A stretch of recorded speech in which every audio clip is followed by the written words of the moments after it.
मैं जानता हूं कि आज सुबह जो प्रेस कॉन्फ्रेंस हो रही है, आप सभी को आने में थोड़ा समय भी लगा होगा, क्योंकि मोदी सरकार के समय जिस प्रकार से ऐतिहासिक निर्णय हो रहे हैं, रात भर पार्लियामेंट चल रहा है।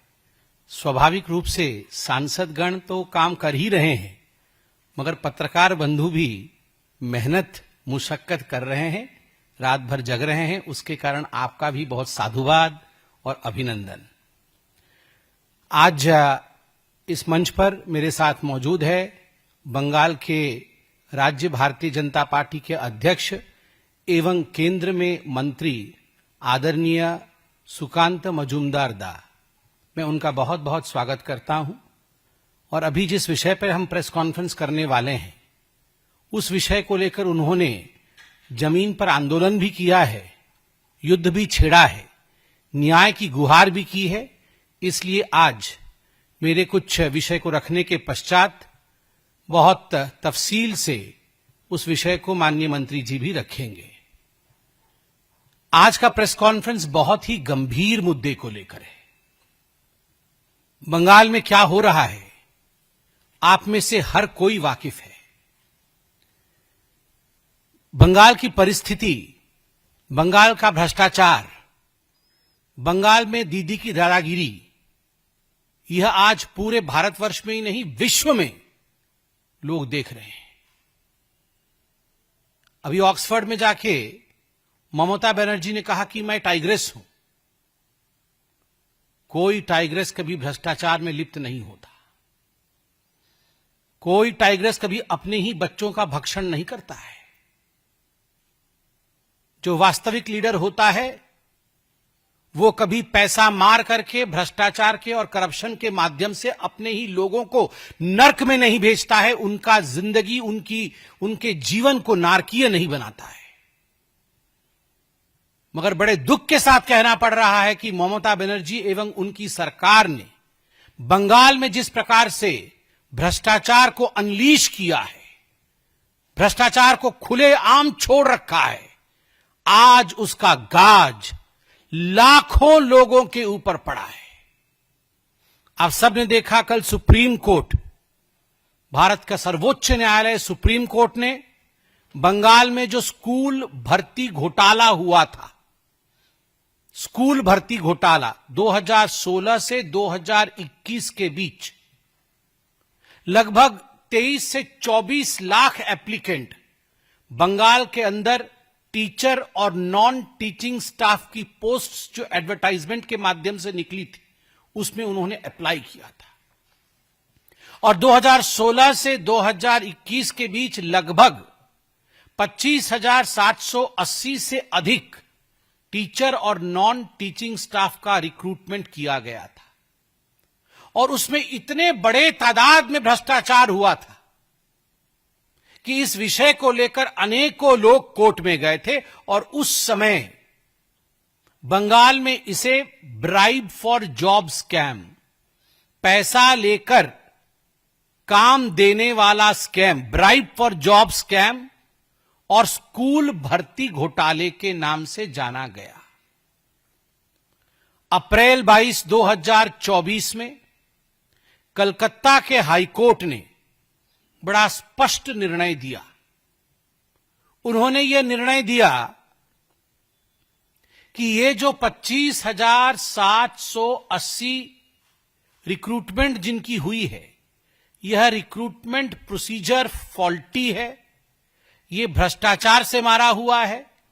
पैसा लेकर गलत तरीकों से ओएमआर सीट जो होती है, उस ओएमआर सीट जिसको कि ऑप्टिकल मार्क रिकॉग्नाइजेशन शीट कहते हैं, जब ये एग्जाम होता है तो इसकी शीट की इवैल्यूएशन होती है, उसको डिस्ट्रॉय कर दिया गया ताकि ये पता ना चले कि कौन सही है और कौन गलत है, ताकि जो सबसे नीचे के पायदान पे जिस कैंडिडेट का मार्किंग हुआ है, उसको ऊपर लाके एक हायर रैंक में स्थापित किया जा सके।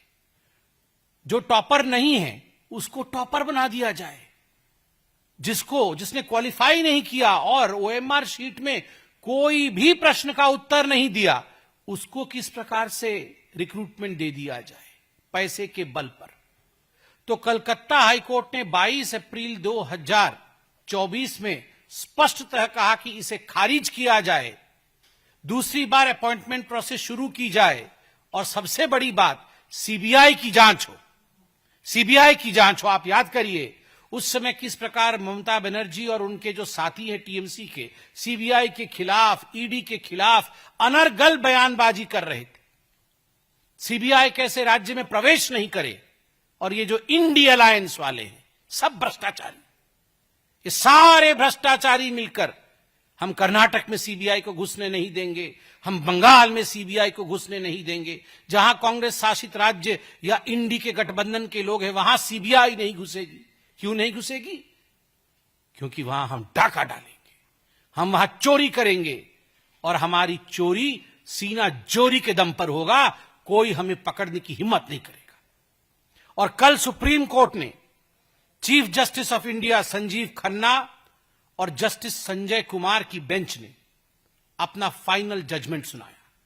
जब हाई कोर्ट ने यह जजमेंट दिया था खारिज करने का, तो 126 एप्लीकेंट गए थे सुप्रीम कोर्ट में अपना एप्लीकेशन दायर करने के लिए, अपील दायर करने के लिए कि हाई कोर्ट के इस जजमेंट को खारिज कर दिया जाए। उसमें से एक एप्लीकेंट वेस्ट बंगाल की सरकार भी थी। सरकार ने कहा नहीं, ये हाईकोर्ट गलत बोल रही है, ये हाईकोर्ट हमारे एजुकेशन सिस्टम को ध्वंस करना चाहती है, तो हाईकोर्ट के इस फरमान को, हाईकोर्ट के इस डिसीजन को खारिज कर दिया जाए। सोचिए, ऐसा बोला था वेस्ट बंगाल की सरकार ने। सुप्रीम कोर्ट ने उस समय स्टे ऑर्डर दिया कि ठीक है, अभी स्टे करिए, हम पूरे तफसील से स्टडी करेंगे।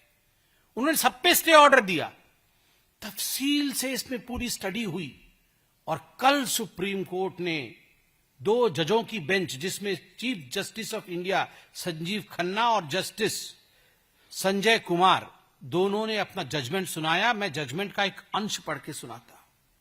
We have gone through the facts regarding findings of this case. Entire selection process is vitiated by manipulation and fraud. हमने इस केस के तथ्य को जांचा है, पूरे केस के तथ्य को जांचा है, सुप्रीम कोर्ट कह रही है, और पूरा का पूरा मामला जो सिलेक्शन प्रोसेस है वो मैनिपुलेटिव है, उसको मैनिपुलेट किया गया है और फ्रॉड है, धोखाधड़ी है, धोखा दिया गया है। Credibility and legitimacy has been denuded. Credibility और legitimacy की धज्जियां उड़ गई हैं। किसकी credibility और किसकी legitimacy की धज्जियां उड़ी है? ममता बनर्जी की सरकार, वेस्ट बंगाल की सरकार और वेस्ट बंगाल की मुख्यमंत्री ममता बनर्जी की credibility और उनकी legitimacy की धज्जियां उड़ गई हैं। यह सुप्रीम कोर्ट ने कहा है, ये कोई भारतीय जनता पार्टी नहीं कह रही। No reason to interfere in the high court judgement. Supreme court ने कहा कोई कारण नहीं है कि जो हाईकोर्ट की जजमेंट है उसमें हम इंटरफियर करें। हाईकोर्ट ने ठीक कहा है, tainted candidates must be terminated. 23 lakh से 24 लाख युवकों ने, युवतियों ने दिन रात पढ़ाई करके एप्लीकेशन भरा कि हम टीचर बनेंगे, नॉन टीचिंग स्टाफ में जाएंगे, हमारा जीवन आगे बढ़ेगा, बूढ़ी मां बाप को हम पालेंगे, और अंततः आपने पैसे लेकर 5 से 15 लाख रुपए तक या उससे ज्यादा पैसे लिए गए। मैं उस पर भी आऊंगा, एक एक कैंडिडेट से, और पैसे के दम पर आपने ये जो भर्ती किया है, ये टेंटेड कैंडिडेट्स को टर्मिनेट करना होगा, ये सुप्रीम कोर्ट ने कहा। Appointments were result of cheating and fraud. ये जो अपॉइंटमेंट हुआ है ये चीटिंग और फ्रॉड के नतीजे से हुआ है, धोखेबाजी से की गई है। ये सुप्रीम कोर्ट ने कहा है, ये कोई भारतीय जनता पार्टी नहीं कह रही है। आप सोचिए, अगर किसी और मुख्यमंत्री के लिए ऐसे शब्दों का उच्चारण डिस्ट्रिक्ट कोर्ट भी कर दी होती तो हाय हंगामा मच जाता। राहुल गांधी पजामा और टी शर्ट में ही आ जाते पार्लियामेंट। वो आए भी थे शायद कल परसों। वो पजामा टी शर्ट में आके बोलते डेमोक्रेसी खत्म हो गई, हत्या हो गई डेमोक्रेसी की, मुख्यमंत्री को गिरफ्तार करो, अरेस्ट करो, हिटलर है। कहां है भैया राहुल गांधी? कहां हो आप? कहां है ये इंडी वाले? आओ ना, ये डिस्ट्रिक्ट कोर्ट ने नहीं, सुप्रीम कोर्ट ने बताया है। और ऐसे रिक्रूटमेंट स्कैम्स के लिए याद करिए, हरियाणा में पूर्व में मुख्यमंत्री जेल गए हैं, जेल। दीदी जेल जाएंगी, अलबत्त जाएंगी। हिंदुस्तान में कानून का शासन है, और एक बार हमारी सरकार बनेगी बंगाल में, the full force of law will come upon Mamata Banerjee. पूरा फोर्स जो कानून का है, नैतिकता का है, भारत के संविधान का है, उसके मुताबिक जिन लोगों ने हजारों लाखों लोगों के जीवन को नारकीय बनाया है, उनको दुख दिया है, प्रताड़ना दी है, वो जेल के सलाखों के पीछे होने ही चाहिए। मैं आज न्यूज में देख रहा था, कितने लोग रो रहे हैं, कितनी टीचर्स रो रही हैं, उनका घर बर्बाद हो रहा है। ये जो अभी लगभग 26,000 लोग निकाले जाएंगे, क्या लगता है आपको, अगर भ्रष्टाचार के माध्यम से भी जो टेंटेड हैं उनको भी रखा गया हो, तो उनकी जिंदगी पर भी क्या गुजर रही होगी? क्योंकि ये सारी घपलेबाजी, घोटालेबाजी ममता बनर्जी की सरकार ने किया है, इसलिए लाखों लोग आज परेशान हैं। ममता बनर्जी जी से आज हम सब डिमांड करते हैं कि जो 25,750 लोगों की तनख्वाह बंद होगी, ममता बनर्जी टीएमसी के फंड से, सीएम रिलीफ फंड से उनका भरण पोषण करे और उनको सैलरी दे, उनको सैलरी दे और उनका भरण पोषण करे। और ममता बनर्जी ने कल कहा है सुप्रीम कोर्ट के इस जजमेंट के पश्चात कि ह्यूमैनिटेरियन ग्राउंड में, ऐसे ह्यूमैनिटेरियन तो ग्राउंड तो वो समझती ही नहीं, ह्यूमैनिटेरियन ग्राउंड पे मैं सुप्रीम कोर्ट की जजमेंट को नहीं मानूंगी। I will not comply by the orders of Supreme Court. मैं नहीं मानती हूं, मैं खारिज करती हूं सुप्रीम कोर्ट के ऑर्डर को।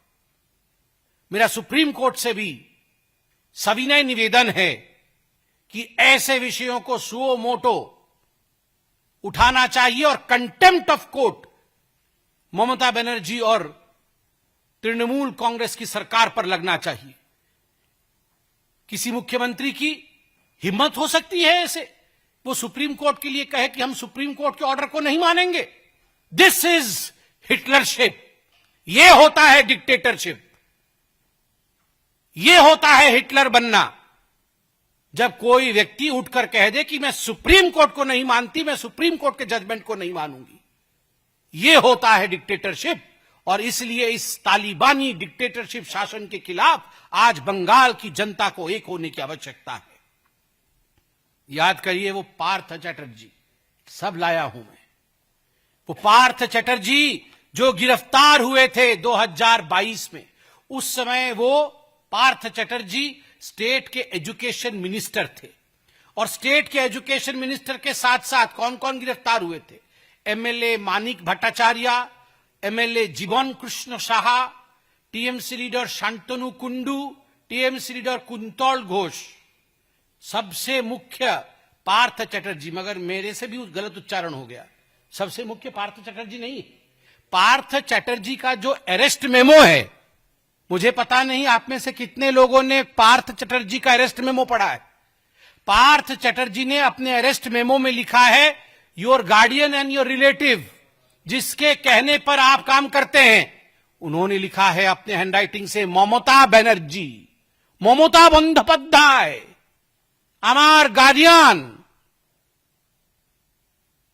आप सोचिए, पथप्रदर्शक ममता बनर्जी, আমার গার্ডিয়ান মমতা ব্যানার্জি, আমার रिश्तेदार, আমার रिलेटिव ममता बनर्जी, ममता दीदी, ये उनके अरेस्ट मेमो में लिखा हुआ है। आप जाके देखिए अरेस्ट मेमो। अरे जो पथ प्रदर्शक है, जो मार्गदर्शक है, जिसके कहने पर आपने ये घोटाला किया, वो पार्थ चैटर्जी जेल के अंदर है, तो दीदी जेल के अंदर क्यों नहीं? ये फोटो देखिए, ये पार्थ चैटर्जी, पार्थ चैटर्जी के साथ जो मोहतरमा खड़ी है उनका नाम अर्पिता घोष है। आप सब जानते हैं अर्पिता घोष उनकी एसोसिएट थी। और ये जो नोटों की गड्डी 2 बार रेड हुए और कुल मिलाकर के 49 करोड़ रुपया, अर्पिता मुखर्जी ये अर्पिता मुखर्जी उनकी एड है, क्लोज एड। अर्पिता मुखर्जी के घर में भी रेड हुए, अनेकों और जगह रेड हुए। 49 करोड़ रुपए ईडी ने रिकवर किया इस रेड में। आप अभी जो मैंने बताया अरेस्ट मेमो में क्लोज रिलेटिव एंड मार्गदर्शक, देखिए ये चिन्ह दोनों मार्गदर्शक से मार्गदर्शन ले रहे हैं। आप देखिए फोटो अच्छे से देखिए, इसको छापिए भी। ये देखिए क्या करना होगा, पूछ रही हैं दीदी से पार्थदा। पार्थ जी पूछ रहे हैं, दीदी बोल रही है सब घोटाला करो, सब घोटाला करो, ये पैसा टीएमसी में जमा करो। यही बात हो रहा है। यहां देखिए, ये देखिए वही चल रहा है दोनों के बीच खुसुर फुसुर, किस प्रकार करोड़ों रुपए हथियाया जाए। ये दोनों देखिए जरा, गार्डियन एंड क्लोज रिलेटिव दोनों की फोटो। और ये देखिए जनता की गाढ़ी कमाई और जनता की गाढ़ी कमाई के क्या यहां हश्र किया गया है। अरे ऐसे तो हमारे घर में झाड़ू मारेंगे तो गंदा कागज भी इतना नहीं निकलेगा। मतलब अभी गंदा कागज भी इतना नहीं निकलने वाला है। और हम लोग सब पॉलिटिकल लोग हैं, हमारे घर कई अखबार आते हैं, हम अखबार का ढेर भी लगा देना 1 महीना का तो भी इतना नहीं लगेगा। और ये सब 2-2 हजार रुपए के नोट है। आप देखिए जरा, 49 करोड़ और न जाने कितने कितने कहां छुपा रखे होंगे, इलेक्शन में बांट दिए होंगे। और ये किसकी खून पसीने की कमाई है? ये वो जो 24 लाख एप्लीकेंट आए थे, उन 24 लाख एप्लीकेंट की खून पसीने की कमाई है, खून पसीने की कमाई। मुझे अब सिर्फ इतना कहना है कि Mamata Banerjee has no right to stay in power now. Mamata Banerjee को कुर्सी छोड़ना होगा, ममता बनर्जी को रेजिग्नेशन देना ही होगा।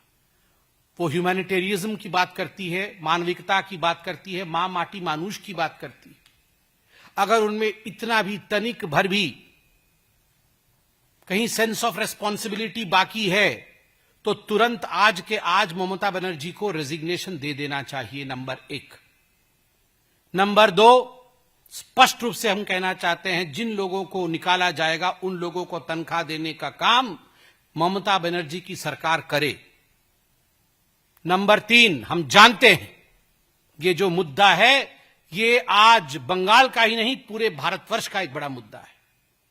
और आज ही आप देखिएगा ममता बनर्जी कुछ ना कुछ ऐसे दंगे इत्यादि भड़काना शुरू कर देगी बंगाल के अंदर, ताकि किसी भी कीमत पर लोगों का नजर इस घपले से हट करके लोग अपने आप को बचाने में, लोग अपने आप को किस प्रकार से सुरक्षित रख के उस पर लगेंगे। Civil instigate fears among people. आप देखिएगा आज भय का वातावरण बंगाल में बना देगी। वो कुछ ना कुछ करेगी ऐसा जिससे वहां भय का वातावरण हो जाए। और मैं कहना चाहता हूं ममता जी से और टीएमसी से, कुर्सी खाली करो, कुर्सी खाली करो कि जनता आती है। चेयर खाली करो, जनगण आसछे, जनगण आसछे। ममता दी चेयर खाली करो, करते होबे, अन्य उपाय ना, करते होबे, चेयर खाली करते होबे। को नमस्कार। माननीय संबित पात्रा जी ने पूरे विषय को विस्तृत रूप से आपके सामने रखा। कल इस घटना घटने के बाद, यानी सुप्रीम कोर्ट के आदेश आने के बाद, ममता बनर्जी मीडिया के सामने आई और सबको दोषारोपण किया, सबको दोष दिया। सुकांत मजूमदार से लेकर सीपीएम के नेताओं से लेकर जज को लेकर जुडिशियरी को लेकर, जैसे संबित पात्रा जी ने बताया कि क्वांटम ऑफ कोर्ट की हद तक, और वो भी एपेक्स कोर्ट ऑफ इंडिया, उसकी क्वांटम तक वो चले गई। लेकिन जिन्होंने पैसा लिया, जिन तृणमूल कांग्रेस के नेताओं ने पैसा लिया, ममता बनर्जी के लोगों ने पैसा लिया और ममता बनर्जी ने उनको बचाया सुपर न्यूमररी पोस्ट बनाकर।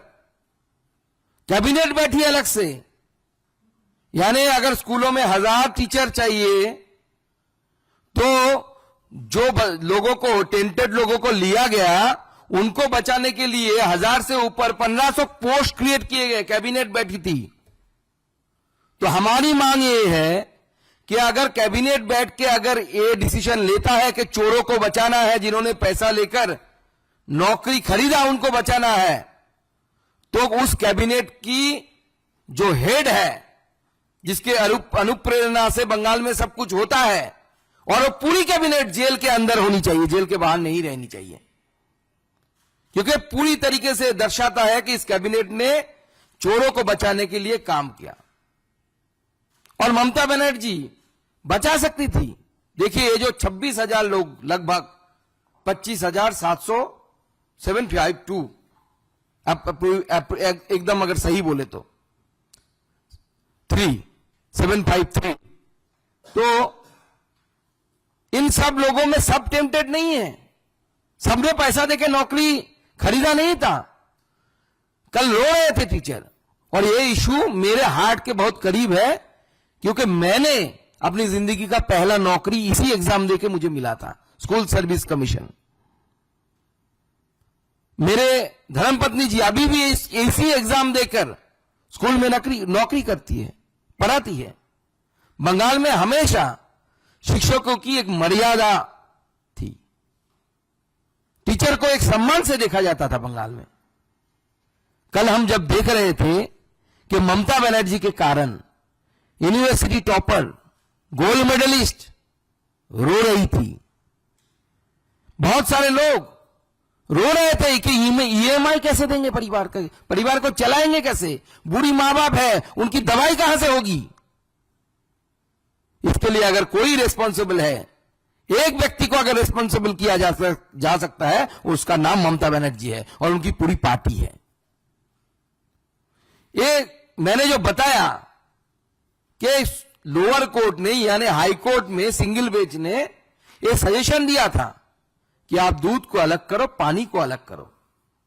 यहां तक कि हाई कोर्ट ने यह भी बोला था कि लगभग 5,000 अराउंड जो दागी है, मतलब जिन्होंने पैसा देकर नौकरी खरीदा, बाकी लोग सही है एकदम, अपने परिश्रम से पढ़ाई करके उन्होंने ये नौकरी जुटाई थी, अपने पुरुषार्थ पर उनको नौकरी मिला था। लेकिन ममता बनर्जी के जो एडवाइजर थे, उन्होंने उनको एडवाइस दिया कि आप अगर बचना चाहती है तो, अगर तृणमूल कांग्रेस के नेताओं को जिन्होंने पैसा लिया हाथ फैलाकर, उनको बचाना चाहते हैं तो दूध और पानी को आप मिला दो। तो दूध और पानी जब मिल जाएगा, कोर्ट इसको डिफरेंशिएट नहीं कर पाएगी, अलग नहीं कर पाएगी, तो कोर्ट बोलेगा ठीक है, जो हो गया उसको रहने दो। अब पासा उल्टा पड़ गया है। कोर्ट बोला है कि, हाई कोर्ट ने भी बोला था, डिवीजन बेंच ने भी उसी राय को बहाल रखा था, और आप भारतवर्ष के सुप्रीम कोर्ट जो चीफ जस्टिस के नेतृत्व में बना, 2 जजेस की जो राय आया है, जो वर्डिक्ट आया है, वो स्पष्ट कर देती है कि ममता बनर्जी ने जो चालाकी की थी, वो चालाकी कोर्ट के सामने पकड़ी गई। कोर्ट ने उल्टा बोला कि दूध और पानी अगर अलग नहीं किया जा सकता तो पूरा ही फेंक दो।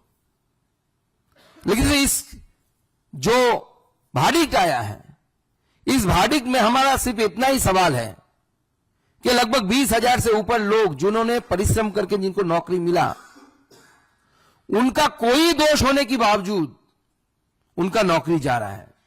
लेकिन टीएमसी के जो लीडर, जिन्होंने पैसा लिया, पैसा लेके नौकरी बेचा, मॉल बना दिया है ममता बनर्जी ने पश्चिम बंगाल में को। जो खरीदना है आपको, टीचर खरीदना है, नौकरी खरीदना है, सैंड लेके नदी से बेचना है, जो चाहे आप कर सकते हैं, सिर्फ पैसा देना है। शॉपिंग मॉल बना के रख दिया है ममता बनर्जी पश्चिम बंगाल को। इसलिए हम चाहते हैं कि सरकार, संविधान ने जो प्रपोजल दिया कि पार्टी के पैसे से सीएम रिलीफ फंड से जो योग्य है उनको पैसा देने की काम किया जाए, सीएम रिलीफ फंड से और टीएमसी की पार्टी से, क्योंकि पैसा टीएमसी की पार्टी के पास गया है। और सिर्फ हम नहीं बोले, ऑडियो रिकॉर्डिंग है। आपको पता है कि ईडी एक दूसरा केस वहां पे चल रही है, जिसमें कालीघाटेर काकू बोल के एक कैरेक्टर है, जीवन कृष्ण भद्रो, उनका एक ऑडियो आया है जिसमें उस ऑडियो में बोल रहा है वो व्यक्ति बांग्ला में कि पार्थो लोभी है, लोभी मतलब बहुत लालची है, उसको 25 करोड़ देते हैं, अभिषेक को 20 करोड़ देते हैं। जिस मानिक भट्टाचार्य का नाम इन्होंने लिया, उस मानिक को इतना देते हैं, बंटवारा चल रहा है पैसे की, ऑडियो में है। हाँ, कौन अभिषेक है ये तो सब जानते हैं, ये कौन सा अभिषेक है। कभी वो बोले थे कि मेरे खिलाफ एक भी सबूत आ जाएगा या मेरे खिलाफ चोरी हो जाए, प्रमाणित हो जाएगी, तो मैं फांसी के मंच में अपने आप को लटका दूंगा। अब उनको मंच नहीं मिल रहा है कि क्या नहीं मिल रहा है मालूम नहीं मुझे, लेकिन ये जो एक के बाद एक चोरी बंगाल में तृणमूल कांग्रेस के समय हुई है, इसका हद पार हो चुका है। ममता बनर्जी को अब जाना चाहिए। अगर खुद से उतरती है तो चेयर से तो सही है, नहीं तो जनता जनार्दन जाके कान पकड़ के चेयर से उतार देगी। वो समय आ रहा है। तो पहला डिमांड हमारा है सीएम रिलीफ फंड से या पार्टी से आप पैसा दो इनको।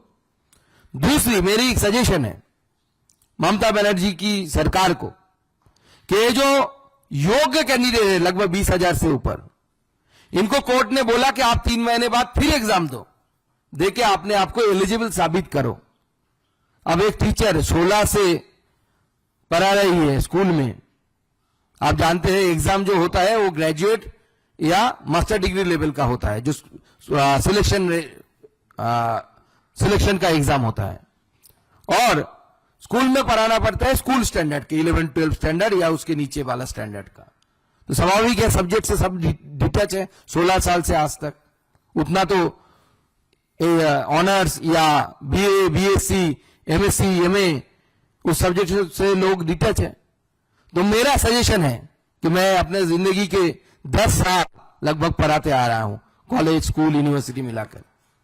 मेरा एक सजेशन सरकार से है कि आप ये जो योग्य व्यक्ति है जब एसएससी में बैठेंगे, इन्होंने इतने साल पढ़ाया, 16 से 25 साल तक पढ़ाया, हर साल के लिए एसएससी के रूल में परिवर्तन करिए, हर साल के लिए उनको मार्क्स देनी चाहिए, क्योंकि एक्सपीरियंस का मार्क्स हर रिक्रूटमेंट में होता है। कोई बंदा कॉलेज सर्विस कमीशन में जाता है तो उन्होंने कितना कॉलेज में पढ़ाया, कितना साल, उसके लिए मार्क्स दिया जाता है। तो मेरा सजेशन एज ए टीचर मैं ये देना चाहता हूं सरकार को कि आप नियम में परिवर्तन करिए। इन सारे टीचरों को जो योग्य थे, जो टेंटेड है, जिन्होंने पैसा देके नौकरी मिला, उनके लिए नहीं, उनके साथ हमारी सहानुभूति है। लेकिन शिक्षा जैसे महत्वपूर्ण मामले में, और उस कौन सी शिक्षा, सरकारी शिक्षा जहां पे आम आदमी के बच्चे जाते हैं, बच्चियां जाती है पढ़ने के लिए, उसके साथ कॉम्प्रोमाइज नहीं होनी चाहिए। और ममता बनर्जी ने कॉम्प्रोमाइज कराया है। इसलिए जो एग्जाम में बैठेंगे योग्य टीचर है, उनको रिलीफ मार्क देने की व्यवस्था की जाए। और लॉ के जानकार लोग वो बता पाएंगे। मैं सरकार को कि मैं बोलूंगा, उनसे रिक्वेस्ट करूंगा कि आप, बहुत हो चुका है, आप लॉयरों से, एडवोकेट से सलाह परामर्श करिए।